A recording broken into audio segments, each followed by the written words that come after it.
నమస్తే and welcome to Hit TV. TDP MLA Ganta Srinivasarao రుషికొండలో గత ప్రభుత్వం చేపట్టిన నిర్మాణాలను పరిశీలించి అనేక విమర్శలు చేశారు. ఆయన చేసిన విమర్శలకు వైసీపీ గట్టిగా కౌంటర్ ఇచ్చింది. ట్విట్టర్ వేదికగా రుషికొండలో నిర్మాణాలు ఎందుకు చేపట్టాల్సి వచ్చిందో వైసీపీ వివరించింది.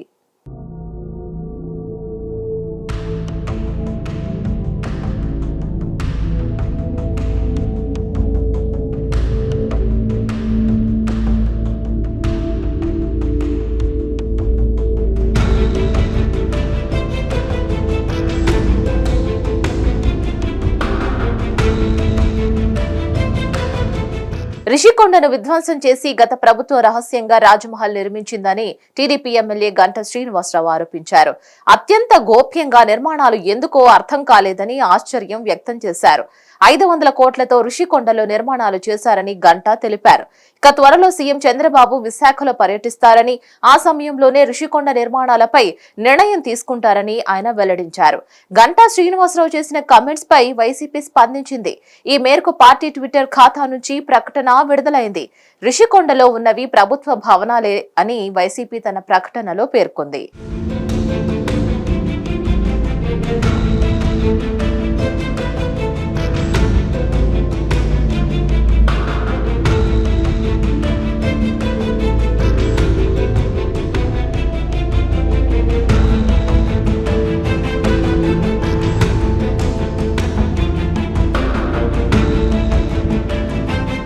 రిషికొండలో నిర్మాణాలు ప్రభుత్వానికి సంబంధించిన ఆస్తులేనని, అవేవి ప్రైవేటు ఆస్తులు కావని స్పష్టం చేసింది. విశాఖపట్నానికి గత ప్రభుత్వం ఇచ్చిన ప్రాధాన్యతను దృష్టిలో ఉంచుకొని ఈ భవనాలను నిర్మించిందని వైసీపీ తెలిపింది.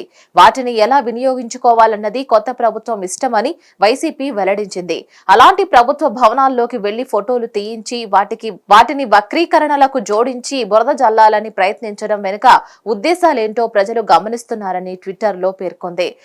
1995 నుంచి కూడా విశాఖపట్నం ఆర్థిక రాజధాని అని చంద్రబాబు ఊదరగొడుతూనే ఉన్నాడని వైసీపీ తెలిపింది.